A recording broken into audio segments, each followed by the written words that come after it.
آج ہم لوگ بات کرنے والے ہیں انبیاء علیہم السلام کی حیات پر۔ کس پر؟ انبیاء علیہم السلام کی حیات پر، کہ انبیاء علیہم السلام زندہ ہوتے ہیں یا انتقال کے بعد وہ مر کر مٹی میں مل جاتے ہیں۔ ہم اہل سنت والجماعت کا عقیدہ کیا ہے، آج اس کے بارے میں ہم واضح کریں گے انشاءاللہ۔ دیکھو، سب سے پہلی بات، انبیاء علیہم السلام اپنی اپنی قبروں میں اسی طرح زندہ ہیں جیسے دنیا میں تھے، سمجھے؟ جس طریقے سے انبیاء علیہم السلام دنیا میں باحیات تھے، زندہ تھے، جہاں مرضی وہاں جا سکتے تھے، اسی طریقے سے انبیاء علیہم السلام پردہ کرنے کے بعد بھی زندہ ہیں۔ اللہ تبارک و تعالی کا وعدہ پورا ہونے کے لیے صرف ایک آن کے لیے ان کو موت آئی، سمجھے؟ اللہ تبارک و تعالیٰ کا کیا فرمان ہے؟ کل نفس ذائقۃ الموت، کل نفس ذائقۃ الموت، ہر انسان کو موت کا مزہ چکھنا ہے۔ تو اسی فرمان کے مطابق، اسی وعدے کے مطابق انبیاء علیہم السلام کو موت آتی ہے، پھر اس کے بعد وہ زندہ ہو جاتے ہیں۔ کیا ہوتے ہیں؟ زندہ ہو جاتے ہیں۔ ان کی زندگی شہیدوں کی زندگی سے بہت بڑھ کر ہے۔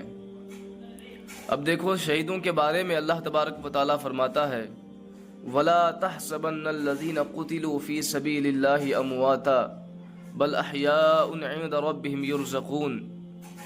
یہ قرآن کی آیت ہے، یعنی شہید زندہ ہوتے ہیں، جو اللہ کی راہ میں قتل ہوتے ہیں، جو اللہ کی راہ میں مارے جاتے ہیں، وہ زندہ ہو جاتے ہیں، انہیں شہید کہا جاتا ہے۔ کیا کہا جاتا ہے؟ شہید زندہ ہوتے ہیں۔ اور اللہ تبارک و تعالیٰ فرماتا ہے کہ انہیں مردہ گمان بھی مت کرو، یعنی اللہ تبارک و تعالیٰ سوچنے کو بھی منع فرماتا ہے کہ جو شہید ہوتے ہیں انہیں مردہ گمان بھی مت کرو۔ جب ایک شہید کے بارے میں اللہ تبارک و تعالیٰ کا یہ فرمان ہے کہ انہیں مردہ گمان تک نہ کرو، تو جو امام الانبیاء ہو انہیں بھی موت نہیں آتی، صرف ایک آن کے لیے انہیں موت آتی ہے، اس کے بعد وہ باحیات ہوتے ہیں اپنی اپنی قبروں میں۔ اللہ تبارک و تعالیٰ نے ہمارے حضور کو تمام جہان سے پہلے پیدا فرمایا، یعنی دنیا کی ہر چیز سے پہلے حضور صلی اللہ تعالیٰ علیہ وسلم کے نور کو پیدا فرمایا، یہاں تک کہ آدم علیہ السلام، جنہیں ہم پہلا انسان کہتے ہیں، پہلا انسان اللہ تبارک و تعالیٰ نے آدم علیہ السلام کو بنایا۔ آدم علیہ السلام سے پہلے بھی حضور کے نور کو پیدا فرمایا، سمجھے؟ تمام چیزوں سے پہلے حضور صلی اللہ تعالیٰ علیہ وسلم کے نور کو پیدا فرمایا۔ انبیاء، فرشتے، زمین و آسمان، عرش و کرسی، تمام جہان سے پہلے سب سے پہلے کس کو پیدا فرمایا؟ ہمارے نبی کے نور کو پیدا فرمایا۔ کس کو پیدا فرمایا؟ ہمارے نبی کے نور کو پیدا فرمایا۔ جیسے انبیاء علیہم السلام، فرشتے، زمین، آسمان، اور اس کے بعد عرش، کرسی، تمام جہان کو حضور کے نور سے پیدا فرمایا، تمام جہان کو حضور کے نور کی جھلک سے پیدا فرمایا۔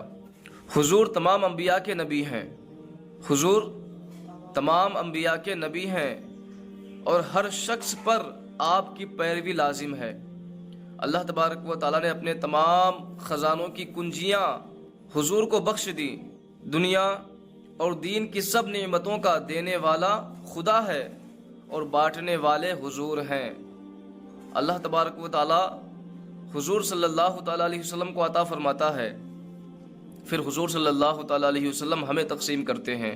حدیث پاک میں ہے انما انا قاسم واللہ یعطی، یعنی اللہ دینے والا ہے اور میں بانٹنے والا ہوں۔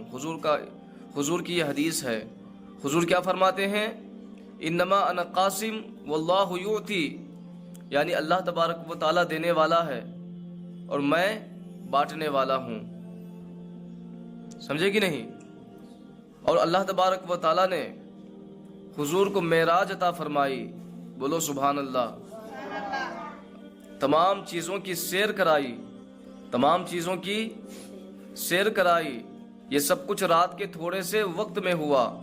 قیامت کے دن آپ ہی سب سے پہلے شفاعت کریں گے، سبحان اللہ۔ قیامت کے دن سب سے پہلے ہم گناہگاروں کی کون شفاعت کرے گا؟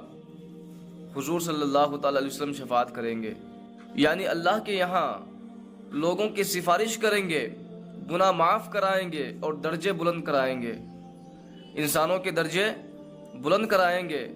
اس کے علاوہ اور بہت سے خصائص ہیں۔ حضور صلی اللہ تعالی علیہ وسلم کو بہت ساری خوبیاں اور آپ کو انعامات عطا فرمائے۔ اللہ تبارک و تعالیٰ کی طرف سے آپ کو بہت سارے انعامات دیے گئے ہیں۔ اللہ تبارک و تعالیٰ دینے والا ہے، بانٹنے والے حضور ہیں۔ یہ ہمارا حضور کے بارے میں ہمارا عقیدہ ہے، مسلمانوں کا عقیدہ ہے۔ ٹھیک ہے جی۔